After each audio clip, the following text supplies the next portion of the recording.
We are in that change of the seasons, right? We post Thanksgiving. Now it's officially like all in on Christmas music. You can openly decorate and talk about it without being, ashamed or shunned by family members and loved ones. And the changes continue for this podcast. We are officially both sides of the podcast now, an Adopt Don't Shop podcast. Yes. Congratulations. Welcome to the family, the Football Lounge. Remy, he is not going to be making an appearance, I'm told, today because he's crate training, but we want to welcome on Remy to the team. Vasco got a dog. Welcome aboard, Remy. Yeah, he's enjoying peanut butter inside of the Kong. They love those things where they can just search MVP, for the the peanut Kong. butter, the frozen peanut butter at that. So In he should be busy now. In a season where we don't have an NFL MVP, a clear front runner, the Kong, the Kong with the peanut butter is a clear front runner for dog owners. Always a winner. That is for sure. Yeah, no, he's great. He's a shepherd mix. He's 2 years old. We got him from the shelter nearby here. So very excited to have. He's been super chill. He's really adaptable. I think he's just happy to get out of that environment. It was funny when we were there visiting. He was kind of with the younger ones since he is only 2, but everyone else was like puppies. All the other dogs were. And so you could just see he was just sitting there like with his sunken eyes, like, what the hell are these? Like, give me these, like, all these rambunctious little puppies, dude. I just want to chill. And then, we gravitated him right away. And then he gets to the apartment. He realizes, oh, crap, I'm a Steelers fan now. Yeah. Oh, all right. We already got him out with one of these. No touchdowns. We can't throw for touchdowns, but hell of a great defense. Defense. He doesn't seem to be much of a fetch lover, so I think he won't have to worry about seeing him the and ball Deontay in the Johnson, air during the Steelers Him and Deontay game. Johnson, they won't go for the loose ball. They hate he's not going to give up his body. Remy and Deontay Johnson, they just don't want to give up their body for the loose ball.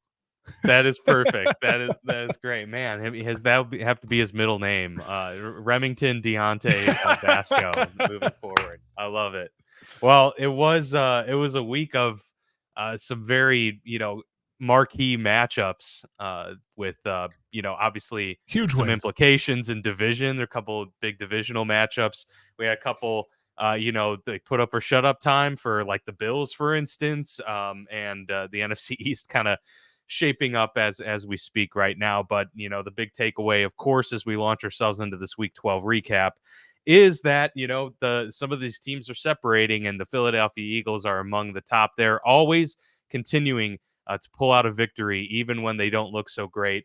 And they're just continuing to get it done. Meanwhile, the Seahawks kind of had an opportunity to, put themselves still in the playoff, contention conversation, which they still are, but they're starting to fall on the back end of that. So just a couple of those things, but obviously the key breaking news for today being that the Panthers have fired Frank Reich in just his first season at the helm with the Panthers. So a new head coach incoming for Carolina. Yet again, the cycle repeats. And that will now launch us into this Week 12 recap here on the Football Lounge.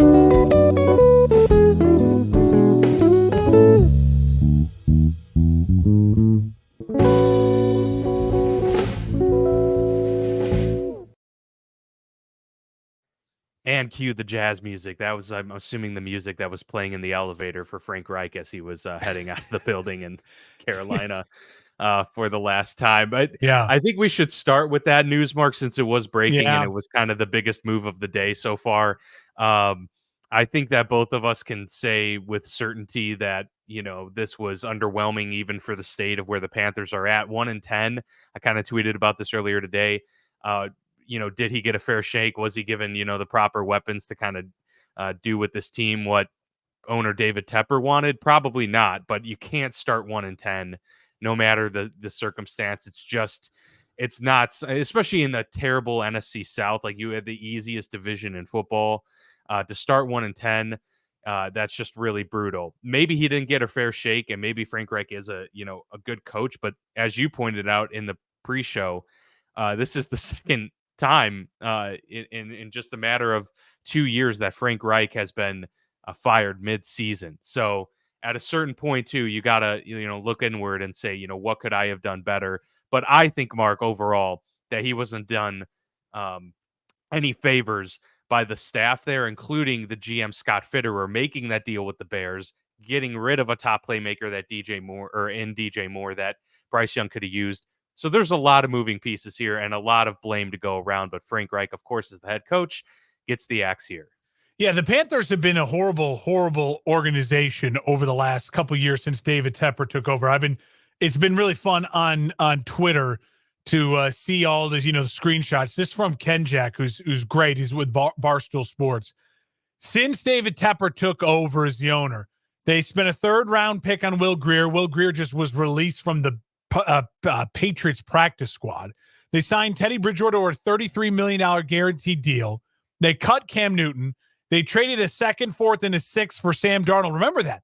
A second rounder, a fourth rounder, and a sixth rounder for Sam Darnold. Traded Teddy Bridgewater. I forgot a second rounder was in there on that. For only a sixth-round pick. They picked up Darnold's $18 million option, fifth-year option. They signed Cam Newton back, spent a third rounder on Matt Corral, who's been a no-show in the league, traded for Baker, cut Cam, drafted Young over Stroud, and Frank Reich out now after 11 games. So did you put they brought Cam back? Did you say I did. That? I said they brought Cam back. Yeah.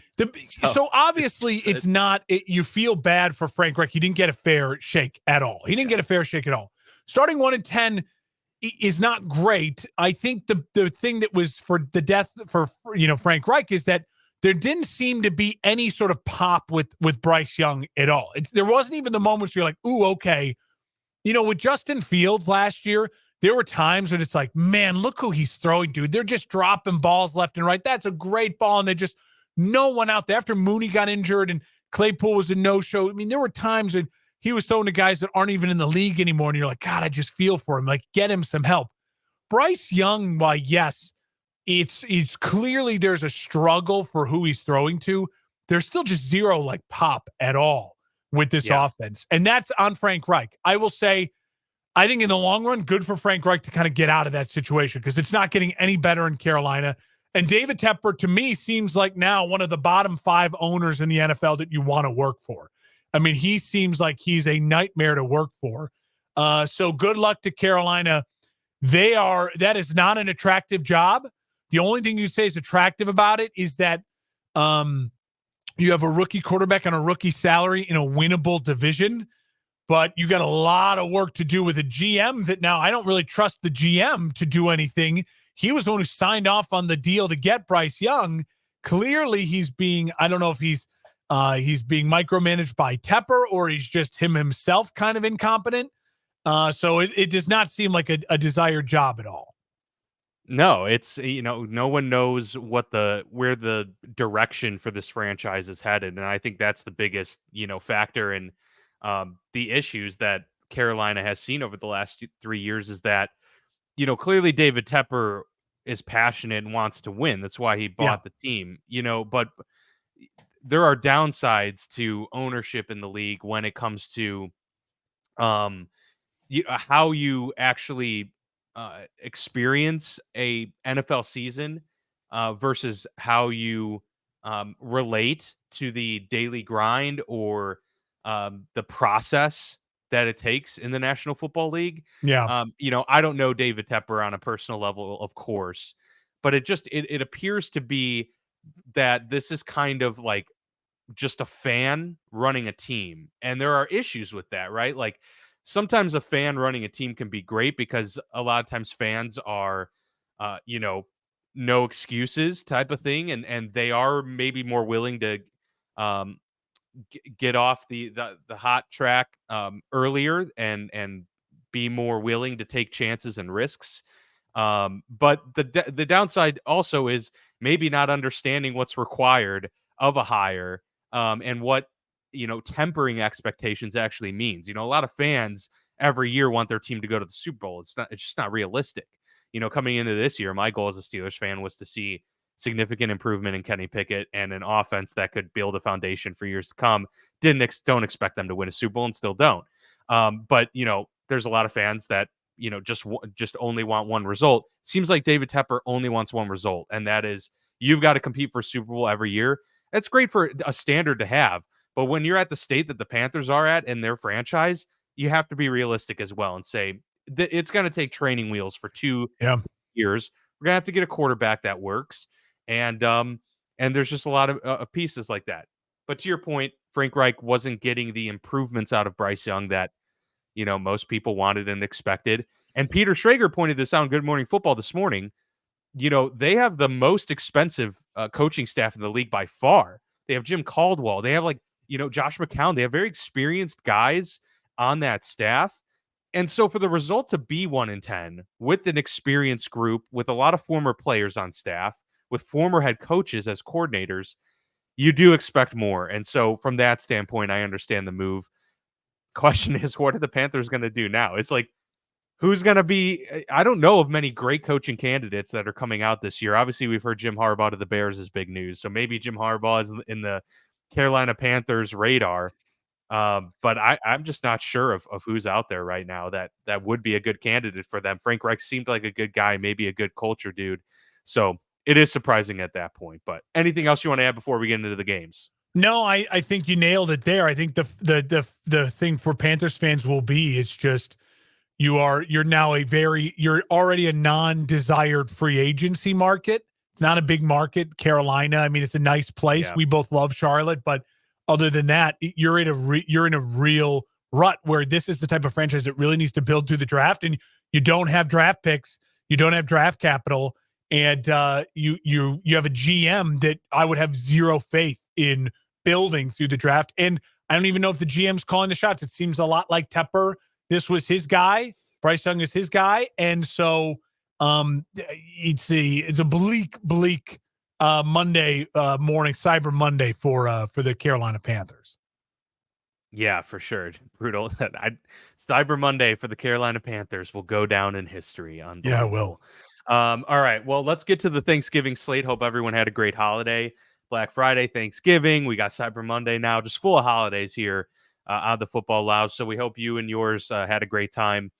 We certainly enjoyed our Thanksgivings and got added an addition to the household as well. So it was a great time and a great day for football, as always, on Thanksgiving with a couple classic matchups, divisional games.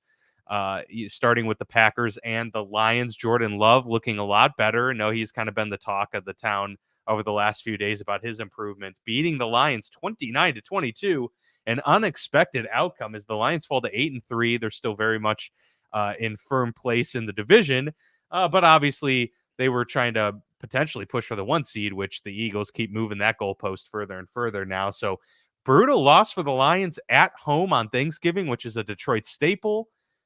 Meanwhile, the Packers seeming to get more out of Jordan Love as the weeks go by. Their offense started to improve, and overall, the Detroit Lions, giving up a game that you really needed to win to keep pace there. But of course, we both think they'll be fine moving forward. But you got to take advantage when you can, and it's the Packers. I'm sure Detroit doesn't feel that there were any moral victories out of this loss. Yeah, I listen, for the Packers, this is what a sound organization does. They take a season that they should be rebuilding, and at one point in time we thought they were dead in the water. They've surprise won 2 games in a row, and now they're right in it. To me, you look at the schedule, the Packers are very alive for the 7th seed in the NFC playoffs. Absolutely alive. And Jordan Love, 2 games in a row, playing good football, not turning the ball over. This also just seemed like one of those moments where it's like, guys, it's a reminder that divisional games are really hard to win. And coaches and organizations just know how to beat some organizations. This just felt like the world setting things right. The Packers still just beat the Bears and they beat the Lions. That's what they do. And for the Lions, they're hitting a little bit of a lull, right? They almost lost against the Bears. They come back with a fury in the last couple minutes, and then they just soundly get beat. Their offensive line, they just got beat up by the Packers defense, and the fumbles and the struggles for Jared Goff. I'm not panicking if I'm the Lions. Again, 10 wins probably wins you this division. And the Lions have the Saints, the Bears, Broncos, Vikings twice, Cowboys. I think they can get 2 wins out of that. I have a feeling they'll probably split with the Vikings, beat the Bears, most likely beat the Saints this weekend. 11 wins should still be very much in the cards for the Lions. I even like them more than the Cowboys, as you know. I still think this could be a 12-win football team. And I also think for Dan Campbell, his type of teams, facing a little adversity like this, probably a good thing. It just seems like they're the type of team that's going to rebound really strong from this and put on a great performance against the New Orleans Saints team that's struggling next week. And for the Packers, listen, everything's in front of them now. You probably lose against the Chiefs next week. That's fine. You get to that 7th loss of the season. The Packers are very capable, though, of still getting to 10 wins. This is a team that their schedule post that Chiefs game is extremely, extremely workable. And if you are the Packers fans right now, you want to see Jordan Love play this well down the stretch. I mean, post Chiefs, you have Giants, Bucks, Panthers, Vikings, Bears. Those are winnable games, every single one of them down the stretch for the Packers. So don't look now. The Packers, to me, if you had asked me this morning, the Packers are going to be a playoff team come the end of the year. Yeah, it's very, winnable and open in the NFC. And so, if they were in the AFC, I'd say there's no shot for the Green Bay Packers at this point. It's just too far, too late. But it's the NFC. They're one game out of 500. There is, an opening. And you just mentioned it. The schedule is certainly favorable to the Green Bay Packers. So if this isn't just like a flash in the pan type of deal, if this is some, sort of rhythm forming and momentum being gained, and especially with this offense, then then there's problems to be had for their opponents moving forward, especially with the return of Jair Alexander and things like that. I mean, they're gonna get better, and or Luke Musgrave, will be back later this year too. So we'll learn everything we need to know about the Packers versus the Chiefs next week. If they put up a fight and they battle close in that game, then they absolutely can. This is something that they're building on. This is for real. If they get blown out, then it might be one of those, all right, confidence killer. Then maybe they stumble down the stretch. We'll see. But right now, you got to feel good if you're a Packers fan with the Seahawks faltering and the 6 and 7 seeds kind of wide open in the NFC playoff race. The Cowboys, there's a lot to feel good about if you're a Dallas fan. They put a hurt on the Washington Commanders 45-10. So it's actually a game I thought would have been a potential upset alert. Just with, maybe Dallas getting a little bit too complacent with their performance the last several weeks. But it was anything but. Sam Howell and company looked overwhelmed by the Dallas defense. Dak Prescott had, potentially a career day. Tony Pollard got going. A lot of things were clicking for this Dallas offense and defense in this game with a 35-point win at home on Thanksgiving. Divisional game, improved to 8-3. So now they're right there with the Lions for that 2 seed. I will say this.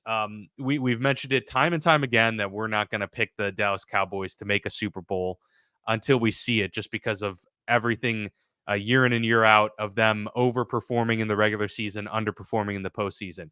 But I do think as these performances start to stack, I'm going to start to give them a little bit more and more, credit and, praise for how they've been performing and how Dak Prescott is starting to really work well within McCarthy's system. And they're it was bumpy the first, month or so with this new system, with the departure of Kellen Moore. But I'm feeling more and more confident with the Dallas Cowboys, just the whole package together. Come playoff time still might be a different story, but I'd imagine, as we'll talk about the Super Bowl plane later this week when we post it, I'd imagine this is a team that's continuing to be on the rise in your mind as well, but maybe not. I'm so glad you feel that way, because I feel so the opposite. Here's the thing. Okay. They lose to the Eagles 28-23 on the road. Then they beat up the Giants, Panthers, and Commanders in 3 really impressive big point wins, holding these teams, bad teams. They beat up the Commanders. Quickly about the Commanders. I think this is the point now. It was smart to fire Del Rio. I think they probably should have fired Riverboat Ron too, but I think he's a good dude, and people don't like to fire good people. Like, he's a genuinely good human being and a great football guy. I will say Sam Howell to me looks like he could play. I think the Commanders, they really found something in Sam Howell. I think he can be in that Dak Prescott, Jared Goff type of quarterback in the NFL. I really do think he can be. And again, that means, in my opinion, that's a quarterback that can make championship games or Super Bowls if you really build around them the right way. So I think he's very capable of that. But Cowboys, I think, get to 9 wins. You also mentioned them as a second seed. They're not going to host a playoff game because they're a wild card team. They're not going to catch the Eagles. So they're already at a disadvantage there, again, which goes into my Super Bowl plane and their ceiling. And here's my thing on the Cowboys. They host the Seahawks Thursday night this week. They will beat the Seahawks. The Seahawks are reeling right now. Cowboys defense will get after Geno, and they'll be able to put up points. It'll be a fun game, but I think the Cowboys will win. Then I think the Cowboys go on a 4-game losing streak. I think the Cowboys will end the season with 10 wins. They have 8 right now. They have 5. They have 6 games left. I think they will go 2-4 down the stretch. After the Seattle game, they host the Eagles. They lose. They go to Buffalo in the freezing cold. They lose. They go to Miami in the burning heat. They lose. They host the Lions. The Lions will be the better football team on that day. I believe the Lions win that game. And then they go to Washington, the Commanders. They beat the Commanders on the final day of the year, game of the year, to get to 10 wins. So that's I think plausible. That is plausible. But I don't want to. Now, obviously, that's just projecting, but I'm just telling you why I'm still not high on the Cowboys yet. If the Cowboys prove me wrong and they win down that stretch and they can get to 11 or 12 wins, meaning they win 1 or 2 of that 4-game stretch, I will think differently about the Cowboys. But until I see them beat a Buffalo in Buffalo, beat a Miami in Miami, beat an Eagles team in Dallas, and beat a Lions team in Dallas, I'm not going to think that much higher of the Cowboys than I already do, which is a one-and-done playoff team right now. Yeah, I still think they are a one-and-done playoff team, but I feel like they're at a certain point, and I know that this is still following the script of Dallas blowing out bad teams. I think that they still haven't, beat everyone they've beaten and blown out are 500 or lower teams. So they haven't beat anyone with a winning record, right? So their wins are against the Commanders, the Panthers, the Giants, the Rams, the Chargers, the Patriots, and the Jets, and the Giants again. So not a good grouping of teams for sure that they beat. So to your point, they will be battle tested in this next stretch. I'll be interested to see how they perform. Huge 2-4 though. That's a very plausible outcome. I think before the season I had them at 8-9, 10-7. Yeah. Crucial for them to get this win against Seattle at home Thursday night, short week. Yeah, it is they lose that. It's crucial for them to get it. Now, they both will be on a week rest for that, because if they don't win that game, then it puts even more pressure on to find wins, and that 4-game stretch is really tough to do. Yes, absolutely. All right, the 49ers go on the road at the Seahawks, and Seattle, just looked a little bit overmatched in this one for sure. The Geno Smith experiment from last year where everything was riding high on his, re-arrival to the league, so to speak. That has cooled off throughout the year, and it's, still seeming apparent that Seattle is hurting offensively and not able to do much in terms. Now, I know he's been hurt. I know they didn't have Kenneth Walker in the game for this one. Obviously, their premier back. So those are difficult things to overcome against a superior opponent in San Francisco, but still the 49ers win 31-13. Brock Purdy looks, good, a little bit above average in this game. He wasn't amazing, but the guy continues to do what he needs to do to get the ball in the hands of their playmakers. Debo, big game. Christian McCaffrey, big game. And they get it done, 31-13. So, 49ers are 8-3 as well. The cream of the crop in the NFC is very clear and defined, it seems. The AFC, there are question marks with a lot of these teams, right? Now with the injuries in the AFC, yeah. There's a total shakeup right now, but it's being clear in my mind that it's the 49ers, the Eagles in the NFC. I mean, the Cowboys record-wise, but yeah, the Lions are in there. It's those 4 teams. That's everyone else is fighting for scraps. And I think for Seattle is now one of those teams. Yeah, and I think for Seattle, exactly right. They're now the team 3 weeks ago, we thought, this is definitely going to be a 6 or 7 seed in the NFC. Now they're in for a real fight down the stretch because they lost some winnable games, and now they're not healthy. And so again, Thursday night will be a defining moment for Seattle. If they can come out and win that game, then they have a real chance to still make the playoffs and have 2 years in a row where they should have been rebuilding post-Russ in that big trade, making the playoffs. That's a good feeling if you're a Seattle team and a fan. But now it also feels like Seattle's stuck in that little bit of that like kind of Alex Smith Chiefs days where it's like, this is fun. It's good to win, but we need something to elevate us to the Got to next move step. the needle. And for the Niners, I mean, the Niners are fully back. When they're fully healthy, Trent Williams, Deebo Samuel, they're fully back. And it makes Brock Purdy look like an MVP candidate. He's not the MVP. Stop being stupid and saying that, people like Jason McIntyre on the herd. I know you put a big future on it. That's why you're pushing the narrative. It's the most ridiculous thing ever. And I know it's a year where we don't really have an MVP. That doesn't mean you give it to Brock Purdy. That is not how that should work. But the Niners absolutely, to me, you could argue the Niners right now might be the second best team in football behind the Philadelphia Eagles. The Niners right now might be better than anyone in the AFC. Problem is the Philly just looks that good in the NFC where they can win any sort of way. They can win the Niners way. They can win the Chiefs way. They can win the Bills way. They just can win anyway.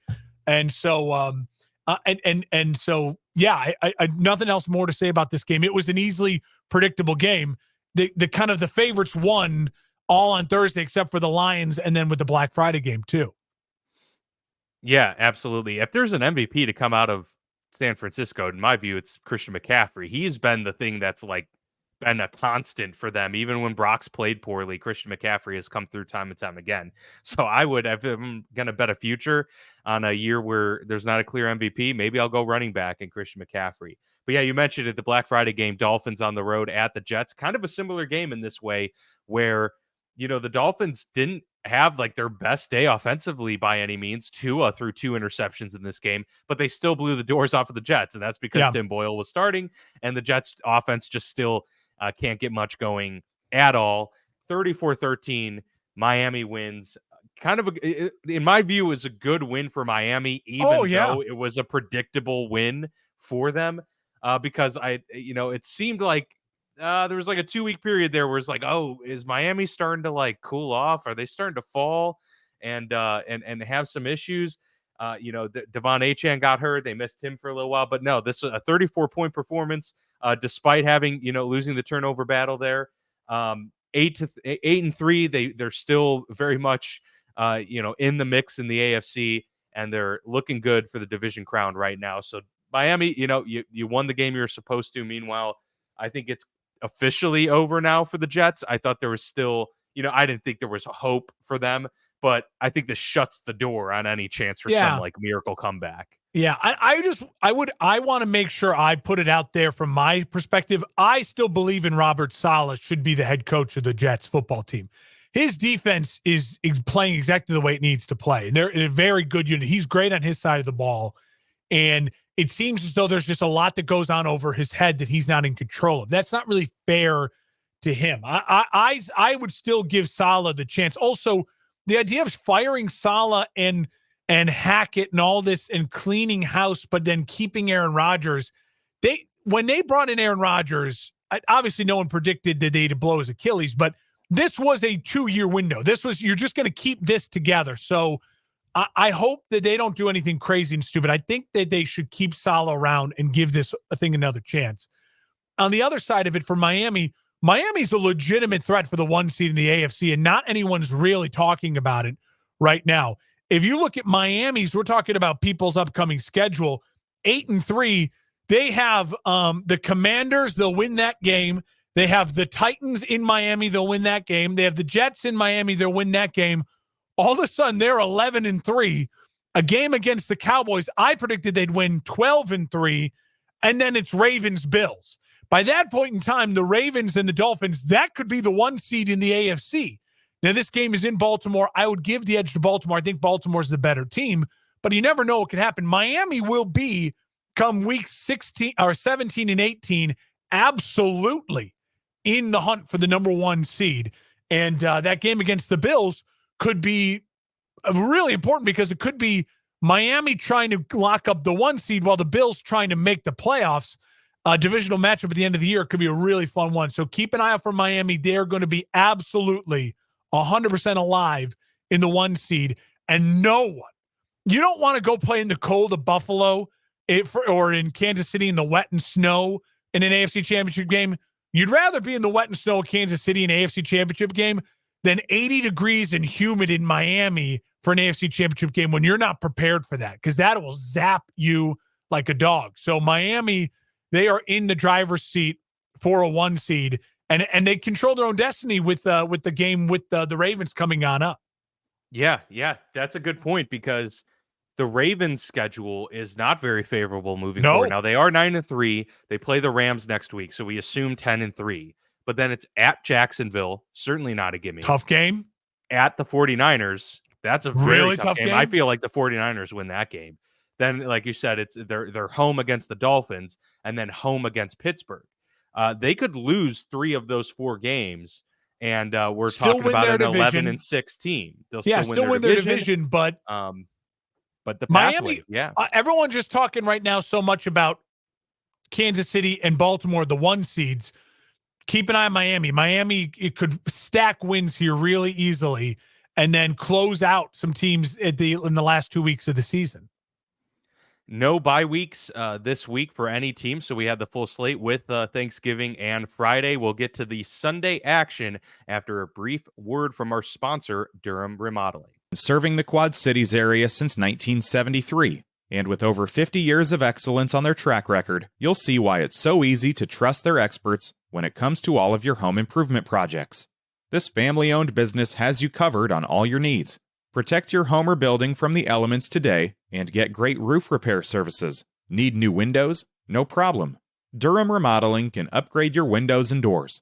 Whether you want to upgrade the little details in your home or office, or want to tear a room down and start fresh, the expert contractors at Durham Remodeling have your back. Even the smallest changes can completely transform your space. Ready to start entertaining your friends for backyard barbecues? Durham Remodeling will help you plan, design, and build your deck and patio for the perfect outdoor space. Durham Remodeling's work is 100% guaranteed, so you can rest assured that you're getting the best service around. Call 309-786-6715 today for your free estimate for all your roofing, siding, flooring, windows, and painting needs. That's Durham Remodeling, 309-786-6715. All right, welcome back to the Football Lounge with Mark and Dan, brought to you by the For Frequency Sake Podcast Network. The Saints on the road at the Falcons, and Bijan Robinson, I guess to head coach Arthur Smith, he realized he has Bijan Robinson on his team. He had himself a game for sure, and the Falcons, get the win 24-15. Man, New Orleans now at 5-6. We thought this was going to be a runaway for the division. It is not. The Falcons also at 5-6. The Buccaneers, as bad as they've been, only a game and a half out in that one as well. So this division now shaping up for one of those finishes of the NFC West we saw years and years ago when the Seahawks won the NFC West at like 7-9. They won 7-9. Beast mode. That was the Beast Quake. Yes, the Beast Quake run. So we may very well see something like that here with the NFC South again. But for the Falcons, all you can say is, I guess they're starting to get their playmakers more involved. Desmond Ridder may be getting a little more confidence. I don't think he's the future there. I think this says way more about the Saints than anything. This Derek Carr experiment is not working out well. It's just not.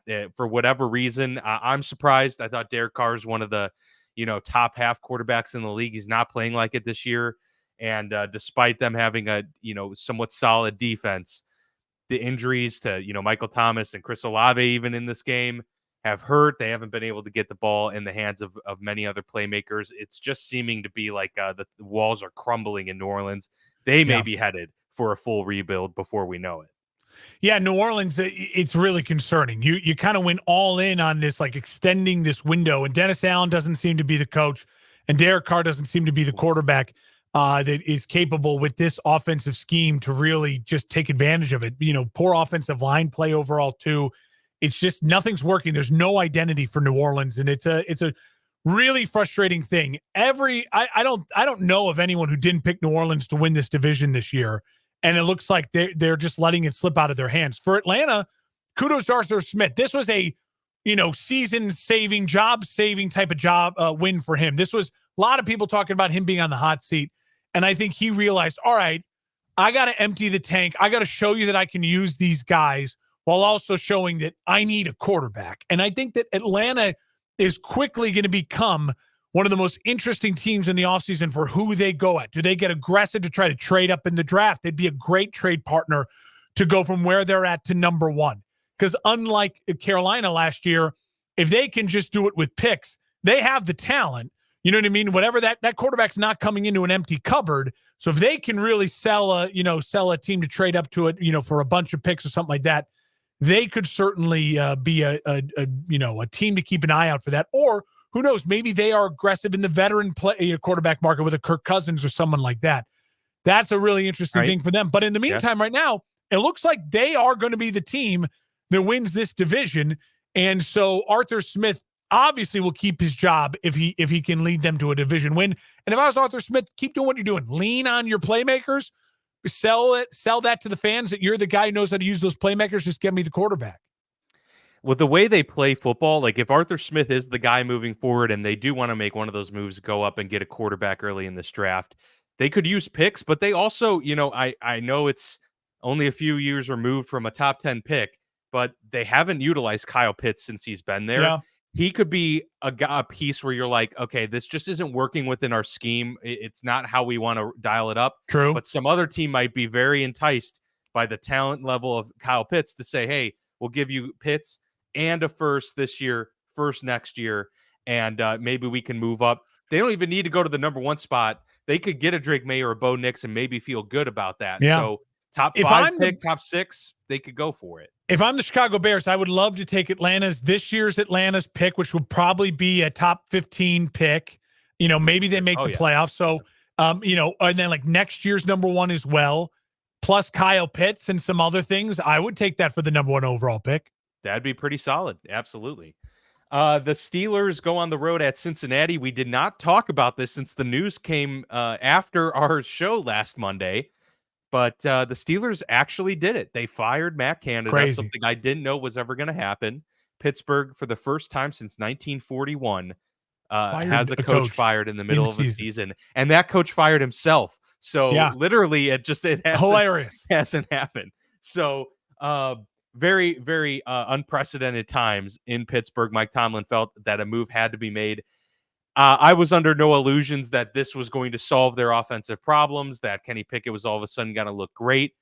But I will say, kudos to them, because the offense did look really good in this game.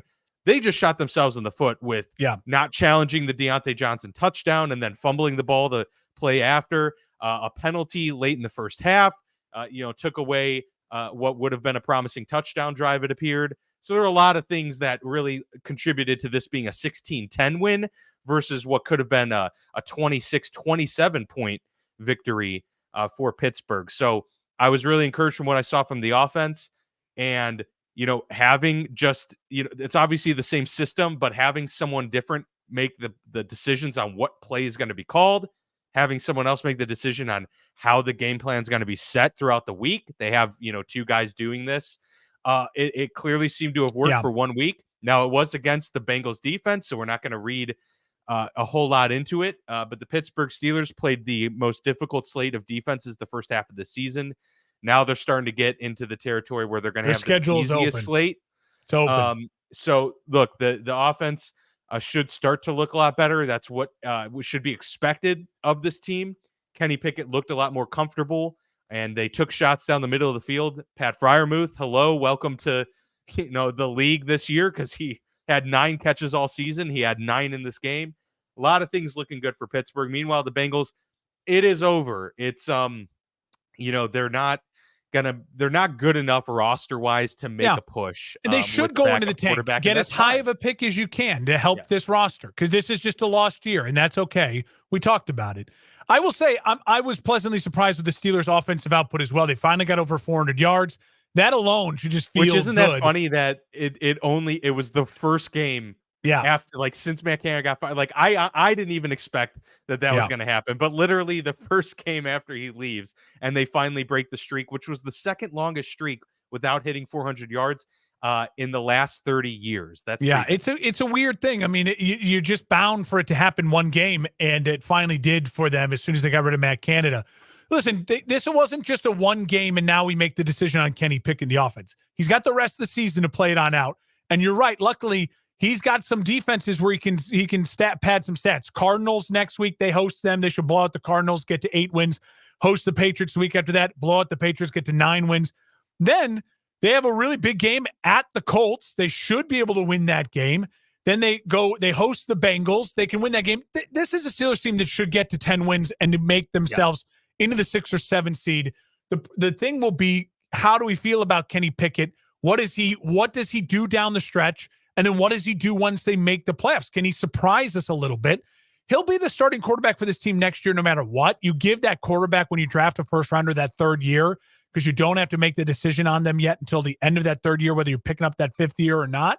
So he has got some time, but this is an important stretch for them to feel really good and confident about him going into next year. So all eyes are on Kenny Pickett in Pittsburgh here.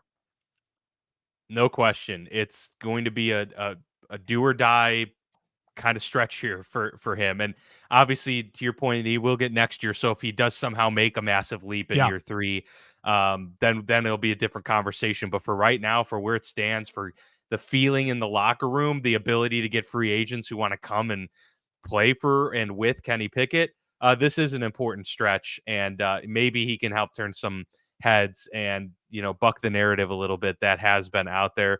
Looked a lot better. They took steps. Now they just need to stack, because they are in a position right now to be able to do it. With the Browns losing, they have moved up to the 5 seed, I believe. They definitely leapfrogged Cleveland. So yeah, start stacking. They've got a favorable schedule. They end it with the Seahawks and Ravens. With the way the Seahawks are playing, that doesn't look so great. Probably going to lose to the Ravens, I would imagine. That's just how these divisional games shake out. They already beat them once. They'll probably lose the second time around. But yeah, 10 wins, maybe even 11 is in range for Pittsburgh, and that would do wonders. But yeah, once again, they're kind of like the Cowboys. Obviously, they're playing completely different types of football. But floor like the is Cowboys, high, but you don't the have ceiling confidence. still feels low. Yeah, but Kenny can change that. Kenny can change that by playing well down the stretch. Deontay Johnson does need to, just a little effort, get a gut check, right? Yeah, he was even asked about that, and he said something in like, "I'm just doing what I do." Was that what does that mean? Tomlin, for as great as a coach as he is, and it's such a scary dude.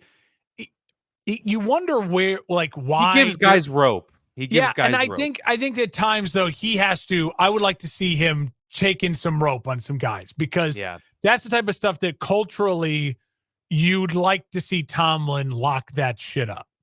Yeah, I mean, and if you don't know what we're talking about, just search it online. Deontay Johnson fumble play, he just quit on the play when he wasn't paying attention, and that's what's really frustrating. Is he was checked out of the play because it wasn't called for him or something, and by not being involved, he missed an opportunity to get a live ball, and then just totally didn't care and was very, very checked out. It was the play after.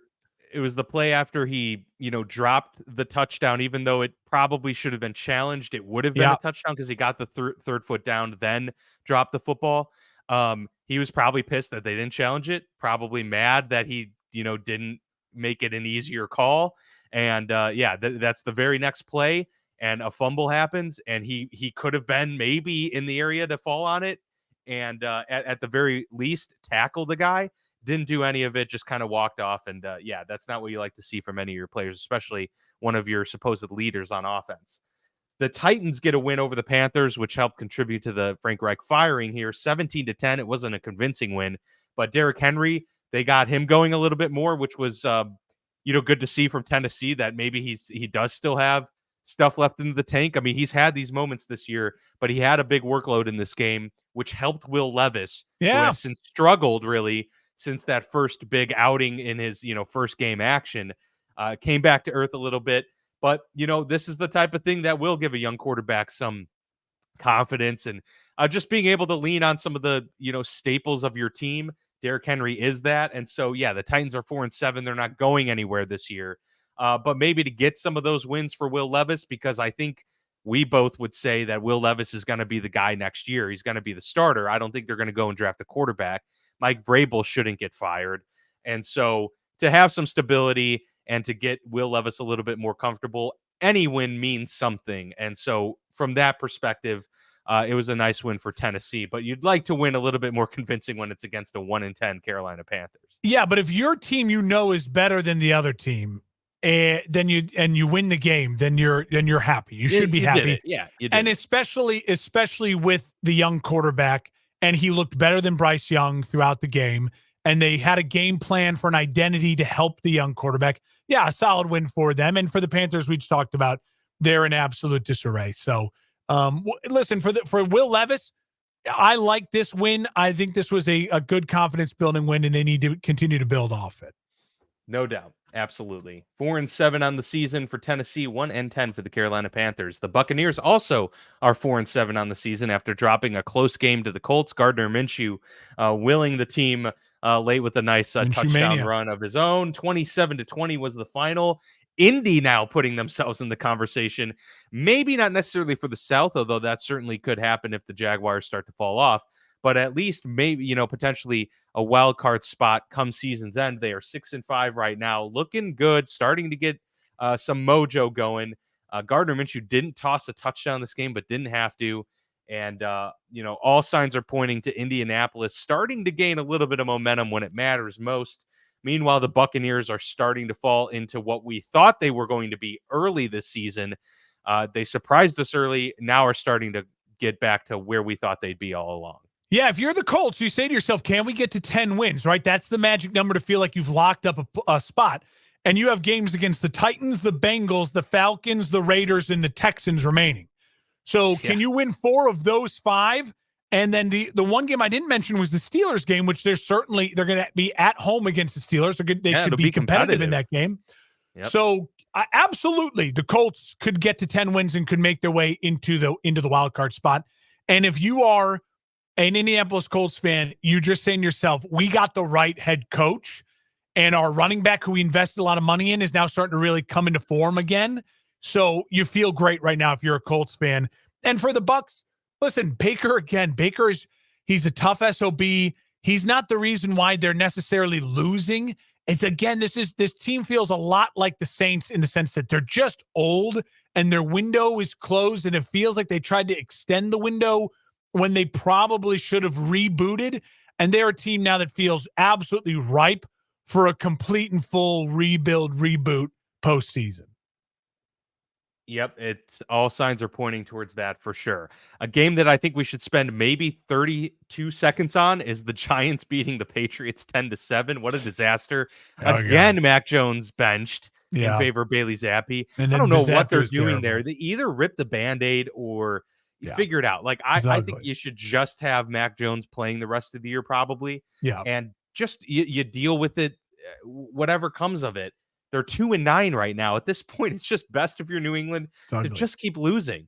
As for the Giants, Tommy DeVito, fun story. I don't imagine he's going to be a guy we're talking about beyond this season. No. But it's a fun story, and he's, getting some fun little wins here for the team. Maybe this is more about keeping the locker room together for Brian Daboll than anything else. Like, let's win some games. Let's have some fun, right? Nailed it. Because the last thing you want to do is have all of this money in Daniel Jones and feel like, if you're another member of this team, one of the leaders, feel like we're not going anywhere for the next 3 years if we're committed. At least now he's not playing. You're feeling good about winning, and maybe this will give guys a breather and a reset and say, okay, maybe the team will look another direction next year at the quarterback position. No, yeah, you nailed it with the Giants. It's about, like, not losing the locker room and understanding that your head coach is the right head coach for your football team going forward, which we believed always it was. It just looked so bad at times with Daniel Jones this year that you started to maybe question it. But what he's doing with Tommy DeVito once again shows you Brian Daboll is the right guy. He is the right coach. You just need to move on from Daniel Jones and be in a position to draft a quarterback, maybe trade up to get the guy that you need to pair with Daboll going forward in a division that will feel open beyond Jalen Hurts and the Eagles. Like, so that's good vibes with the Giants. And for the Patriots, absolutely, this feels now like strategic tanking. It feels like they are purposefully muddying the waters enough to where they can end up with the top 3 pick. What they do with it, if Belichick stays or goes, I don't know yet. It's all speculation. And so, but it feels overall like this is strategic bad football from the New England Patriots. Yeah, it's just it's not good. Things are not going well for New England. Jacksonville gets a big win on the road Huge win. at the Houston Texans. Something we didn't think would be, a sentence uttered before the season. What a big Yeah. win for Jacksonville over Houston, but it was. Houston obviously been surging with CJ Stroud and company, a good team there. And for the second straight week, Trevor Lawrence has looked really good running this offense and starting to take this offense on his shoulders. Yep. Instead of letting the defense and some random big plays be the dictator. Instead, Lawrence with 364 yards. He had, rushing touchdown in this one through the air as well, and kind of got his team into victory mode late in this game. Of course, one of the highlights at the very end was Matt Amendola missing a 58-yarder that would have tied it and sent it to overtime. But Matt Amendola, I believe, has not made a 50-plus yarder in his career yet. So he may not be a kicker next year moving forward. But yeah, tough break for the Texans. They're still 6-5, so they're still okay, well above schedule regardless. Yeah. This is a win season for them, even if they lose out. Meanwhile, Jacksonville gets a much needed win to kind of stamp their name on the division and still put themselves in play for the 1 seed too in the AFC. Yeah, you nailed it all right there. I will say this, to me, the highlight of this game was after the game. Trevor Lawrence was asked the question, do you love that CJ Stroud is playing really great and you're going to have these kind of epic battles with another quarterback in your division? And he said, no, I wish every team sucked in our division, make it a lot easier. But in doing so, he laughed and complimented CJ. CJ's been incredible. And even then, as great as Trevor Lawrence was, and he got his team to that point to win the game, CJ Stroud got his team into a spot to try to kick a field goal to send it to overtime at home against a way more talented Jacksonville team right now. The Texans are absolutely one of the 2 or 3 best stories of the NFL right now, and I hope they make the playoffs. I'm rooting for the Texans right now. I'm rooting for the Jaguars. These are 2 fun teams. It's a fun division, and let's be honest, we're starting to see it now open on up, and we'll talk about the Chiefs here coming up in a bit, to where Patrick Mahomes won't have a lot of excuses if he doesn't make it back to a Super Bowl this year through the AFC. Yeah, especially with that defense too, right? I mean, there's a lot of good offenses in the AFC. No Burrow, no Allen in the playoffs, no Rodgers, no Rodgers, and you're really gonna have to worry about Lawrence and the Jags, Stroud and the Texans, maybe the Colts, maybe Kenny Pickett, and then Lamar Jackson or Tua, both of whom were completely unproven. Lamar, the last 3 Januaries, had a bad game in a loss, and then was a no-show in the last 2 Januaries in the NFL. So not a lot of excuses for Kansas City. It's starting to feel like in the AFC. Yep. They're going to have to start to put a little bit more convincing victories on the table. Otherwise, it could be a difficult road. If they don't get the 1 seed, that's going to be trouble for Kansas City. The 1 seed means so much more now that we have the playoff format we have, because there's only 1 bye. Yeah. But on top of that, Kansas City has that big advantage, Arrowhead being such a tough place to play. The Broncos are continuing to roll. They get a huge win over the Browns, who after last week's win were, seemingly, riding high in the absence of Deshaun Watson. But they kind of fell back to earth in this game. Russell Wilson and company really starting to take command of that offense. And just, before you know it, the Broncos, who were kind of the story early on this season of just being a franchise in shambles, now finds themselves at 6-5, firmly in play and playing some of the best football in the league right now. Winning cures everything. It really does. And that's what's happening in Denver right now. A team that 5 weeks ago we were talking about as like one of the worst situations in football now seems like, okay, their ceiling is still really low. None of us believe they are going to be a Super Bowl team. But with where they've been and where they were going, it seemed like, gosh, this is an incredible turnaround for them. So congrats to the Broncos for turning it around. Russell's playing really, really solid football. They seem to be playing a more physical brand of football. Seems like ever since they didn't sell everything at the trade deadline, that they just got people to buy in, and the team is really buying into Sean Payton's messaging as well, which is great. because those guys are going to be married for a long time. As we said when they were in the dumpster, Gotta work. There's nothing for them to do. They've got to make this work. So that's positive vibes in Denver. I'll say for Cleveland, it feels like you start Flacco next week and you give it one more run to see if you got any magic left. Otherwise, I would suggest start tanking. That's just me. Give Flacco a start. See if there's any magic left to make a playoff run. Otherwise, I would suggest tank on so your second round picks are a little bit higher, because we know you don't have first rounders because you trade them all because you're dumb. Yeah, that's a brutal situation for the Browns to find themselves in. The Rams get their 5th win of the season over the Cardinals. Probably a disappointing loss for Arizona, but then again, maybe not, because they're 2-10 and they've got themselves the number 2 pick, or the number 3 pick, I should say. So I mean, they're right there for the mix of not a quarterback, we would think, but hey, Harrison Jr. would be a nice addition for Kyler Murray and company in Arizona. So kind of an underwhelming performance from Murray and company in this one, but it's just not a very good roster. Their defense is definitely depleted. It's a really bad defense. And so, you're asking Kyler Murray to take on, almost an impossible task at this point. But yeah, not too much takeaway here. The Rams get the win. They're kind of, evening things out a little bit in the NFC West, but neither team is going to the playoffs this year. And so there's really not much to say. Well, for the Rams, this was their kind of last stand. If they lost this game, their season's dead. Matt Stafford looked alive in this game. He looked like a guy who was willing to say, all right, let's make a Custer's last stand. So keep an eye on the Rams. Again, 7 seed is open in the NFC. Keep an eye on them. But yeah, for the Cardinals, the biggest thing is if you're a fan of the Cardinals, how is Murray playing? Is he playing well enough? Do you feel like you're still going to commit to him, or does it just matter where you end up in the draft, because you don't want to trade picks to move up, and if your guy's already off the board? So the Cardinals are still going to be a very interesting watch here down the stretch, as far as if you're a fan of it going.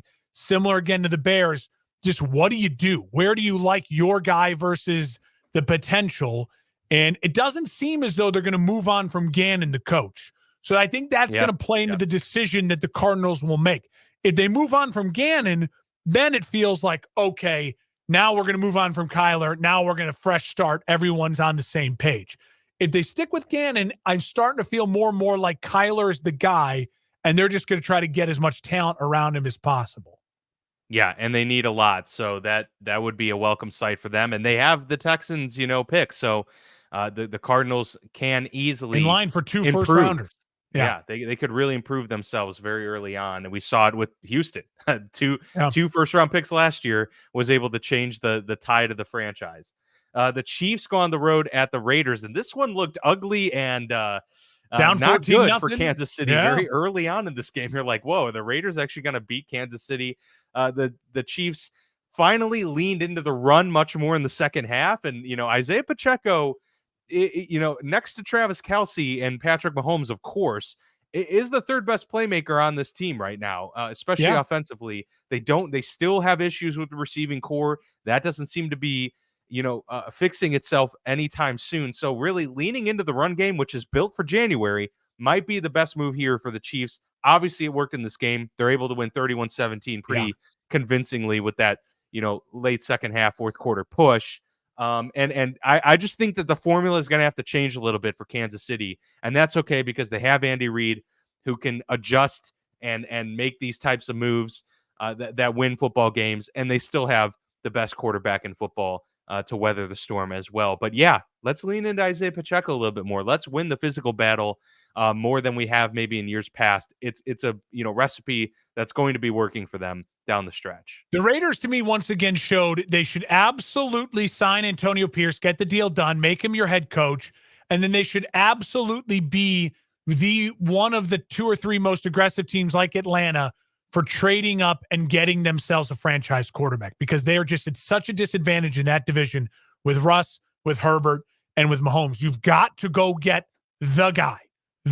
I mean, like, number one overall. Well, they can at least find out down the stretch here if Aiden O'Connell has something in him. No. So far it hasn't been great, but I thought he played pretty well yesterday. Yeah, he played okay. No, and I'm not. But again, he's not the guy. They are stuck. They're in a division where everyone else has the guy, and their guys are all top 10 quarterbacks. So you've got to do something. Like, you've got to do something. And so with how well the Pierce has the rest of the roster playing, that's the real missing piece right now. So can they go get that? And for the Chiefs, you scored in the second half. Kudos. That's awesome. Great job. That's important. And I'll say this for the Chiefs, like I mentioned earlier. You are now going to look at this window, if you're the Kansas City Chiefs fans and you do not make the Super Bowl, if you're the Chiefs, and you're going to be pissed at yourself, Chiefs fans. You have the best defense of Mahomes' career, best defense of his career. You're probably not going to get a defense this good again in his career. I know it's young, and you'll argue it'll be around, but the way defenses work, they ebb and they flow, good years, bad years, you have turnover luck, all those things. Don't waste this defense, especially there's no Joey Burrow. The bad man is gone. Josh Allen looks like he's going to miss the playoffs. No excuses. This is going to be Mahomes and a bunch of okay average quarterbacks in the playoffs besides Lamar. It's going to be Mahomes and Lamar. And you should get home field over Lamar. Don't let the Dolphins get it. So this is a crucial, crucial run. On the flip side of this, I will say, if you're any of these other teams, if you are a Ravens, a Miami, insert a team here in the AFC and you want to make a Jaguars and you want to make a Super Bowl, this is the time. No Burrow, no Allen to compete against. You have to strike while the kettle's hot. Strike while the opening has happened. Strike while the kettle's hot. Well, Mahomes doesn't have receivers besides Rice. Rice is coming on, but he's still a rookie. He made a couple catches. That one sideline grab, two-handed grab, feet down late in the game. That was stuff. He has stuff. He reminds me a little bit of Devontae Adams, like a smaller, almost like a Debo. Brandon Ayuk maybe is the better comparison. He's a player. He's a player. I don't know if he's a true number one. He'd be a great number two. So it's an interesting feeling in Chiefs Kingdom. But hey, you scored in the second half. Matt Nagy. It's all I'm going to say. Hey, man. I just want to know what happened with Justin Ross, because I was really excited with the prospects of him. He was so electric at Clemson, and obviously he had the injuries. There were a lot of concerns with that, but he's seen the field a handful of times, and he's made some pretty awesome, spectacular catches. There must be something going on where he's just not winning the battle. He's not winning the battle. It's got to be a trust issue, because Mahomes is the type of offense where he trusts guys. And that offense is about you being in the right space at the right time, because I'm going to no-look, I'm going to throw to spots. So it's got to be a trust issue. Yeah. The Bills at the Eagles, what a game this was. It lived up to the billing, but the Eagles, it was a nail-biter throughout. And obviously, late in this game, the Eagles somehow get themselves to, field goal territory. Well, really, it was back and forth, fourth quarter, right? And they take the lead, and then Josh Allen pulls out the heroics, gets them the lead back late in this game, but then Jalen Hurts drives them. Jacob Elliott hits, a 59-yard field goal to send them into overtime. Just a massive kick, an incredible job by Jake Elliott to get that one through. Sends them into overtime. The Bills, seemingly a miscommunication between Josh Allen and Gabe Davis, because the touchdown was there, but he just threw it to a spot that he thought Gabe Davis was going to go, and Gabe Davis turned the other way. That proved to be brutal, because Tyler Bass hit a field goal, and then all the Eagles needed was a touchdown. Jalen Hurts runs it in at the end. They get the victory. They improve to 10-1, and man, the Bills really could have used that win. They're 6-6 now on the season, Mark. And I mean, they're going to have to go 4-1 to give themselves really a chance here down the stretch of making the playoffs. And that is a tough spot to be for Buffalo. Talk about a gut-wrenching loss for a team where they could have beat the best team in the league, and just like that, instead they're 6-6 and really facing a terribly uphill battle for the playoffs. So my thoughts on the Eagles. I've had them number one in my power rankings for basically the whole season. I love the Eagles. I love they can beat you in so many different ways. I love their veteran savvy. I love their playmakers. I love Jalen Hurts. He is such a unique weapon. He's not 100% healthy, but he's balling out. I mean, those throws, that end zone touchdown throw to the spot where his receiver could get it in the bad weather. He's such a leader on and off the field. The Eagles, to me, are the team to beat in the NFL right now, and I don't think it's that close. I love Philly right now. On the flip side, I just want to say this about Buffalo. You score 31 points on the road against the number one team in football, and your defensive head coach can't win that game? Yeah, I mean, Sean McDermott has to be on the hot seat. And I think he's an overall, decent head coach. He'll probably get another chance in the NFL, but You you score have to own 31 that. You have points to own that. on the road with your new offensive coordinator against the best team in football, and you don't win that game. Yep. And especially, even all you needed was one stop. I mean, really, at the end of the game, you have an opportunity. Don't let Jalen Hurts drive it into field goal range. That's all we have to do. Josh Allen, the stat going around this morning, 0-6 in overtime. That says a lot more about his defensive head coach than it does Josh Allen, in my opinion. Yeah, that's very true. And it doesn't get easier for the Bills. They have to go on the road to Kansas City next week, and then they take on the Cowboys. So, the next 2 weeks are pivotal. They have to win both, because then they play the Chargers, Patriots. We think those are both wins, and then it's at Miami to end the season, and that's certainly going to be a difficult matchup for them. And they can't bank on that win coming to them at the end of the year. So, next 2 weeks are going to be very telling. The Bills could be 6-8. The Bills could be 6-8, and that's pretty sad to say. If that's the case, I agree with you. I think Sean McDermott probably already has to be gone, but at this point, check out the YouTube. Watch on YouTube for my reactions, because yeah, that's it. We've got the nonverbal cues here from Mark Espen on the Football Lounge. Finally, for Sunday Night Football, the Ravens win 20-10 on the road at the Los Angeles Chargers. Easiest game of the week. Yeah, I mean, the Chargers were up 3-0, and then that was about it. The Ravens go up 10-3, and then cruise the rest of the way in the second half to victory here. And it's once again, even though they only allowed 20 points to the Ravens, the Chargers defense, let them down. And for as well as Justin Herbert is playing, he can't afford any mistakes with the way that this defense is playing. And he had a mistake. He threw a bad pick and took some sacks in this game, and that ultimately ended up being the nail in the coffin, because if the Chargers were 5-6 today, we'd say, all right, they're still putting up a fight. There's just, at this point in the year, one win difference means so much. So 5-6 feels a lot different than 4-7. And if this isn't the end of Brandon Staley as well, I don't know what is. We may be seeing 4 or 5 coaches get fired really soon at the end of this season. We've already seen 2 go. These are others that I think need to be. Yeah, it's the Brandon Staley's dead job. I mean, that was this game. And this was it. You lost a very winnable game last week, and then this week was a very winnable game as well. And this offense has no identity. Like, where, again, it feels a lot like Buffalo. Justin Herbert. The Chargers and Buffalo feel so similar right now, where just like you look and you go, we got the guy, figure it out. And it's like no one is helping them build a team the way that Mahomes has a team built around him, the way that Hurts has a team built around him. It just feels brutal for Justin Herbert and the Chargers right now. And they have so much talent. And when you have that much talent and you're losing in this way, that says so much about the coaching, the culture, the identity of the team. It's bad. It's really, really bad. And for the Ravens, we all predicted this. This was my lock of the week. Ravens -3.5. If you're the Ravens, this is the type of game where you look and you say, this is what we can do in, week out. We didn't play a great game. We didn't explode offensively, but we're the better team, and we made the big plays in the big moments.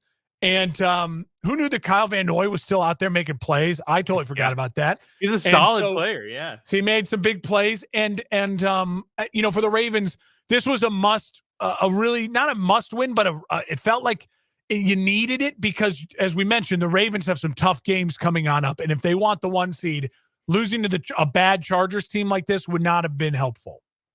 Yes, very true. The Bears go on the road to the Vikings tonight, Mark. I'm curious your thoughts. Minnesota currently favored by 3 at home. Oh, Bears 24, Vikings 20. The Bears win. Justin Fields has a breakout game on national television. The pundits tomorrow will be talking about, it's so obvious. Get Justin Fields a new head coach and some more help, like a Max Crosby or a Marvin Harrison Jr. And this kid will really explode. I feel great about the Bears in this game. They've already seen the Vikings pressure and the Vikings intense defensive, aggressive nature once this year. I think they'll be more prepared for what the Vikings will want to do.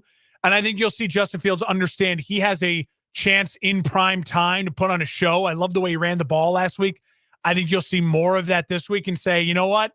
F it. This is what I got to do to make sure I'm the starting quarterback of this team going forward, or the starting quarterback of another team going forward. I think it's Justin Fields' Monday night game like he did against the Patriots, breakout Monday night win. And you'll see a Bears team that will still look very inept because they do not have the right head football coach, but against a Vikings team that I think will have we're seeing the bubble burst a little bit for the Vikings and their kind of explosion post Kirk injury. No, Justin Jefferson helps the Bears win this game. That's a big help. Yes, very much so. I agree. I think the Bears do win this game. It's a pretty solid prediction for the score as well. I think it'll be very close in this one, 23-20, 24-20, as you said. Sounds about right. So I'm in agreement with you there on this one for sure. I do need about 100 points from Justin Fields tonight in one of my fantasy leagues. Will I get that? I need at least 20 from him, so I'm going to say you get at least 20. You're gonna.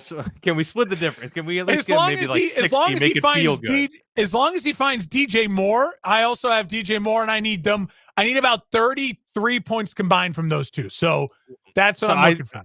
I'm just looking for 5 passing touchdowns all to DJ Moore then, and then maybe 2 rushing touchdowns. I love as it. Well. 200 yards rushing for Justin Fields. We'll get there. Fantastic. All right. Well, that was a fully loaded Week 12 recap for sure. Very exciting stuff. Again, Frank Reich fired. The biggest news to come out of the day, but the Eagles, with their big win over the Bills, might be the matchup of the week, unless, of course, the Bears put up 138 points tonight against the Minnesota Vikings. For Mark, I'm Dan. Until next time, this has been the Football Lounge with Mark and Dan.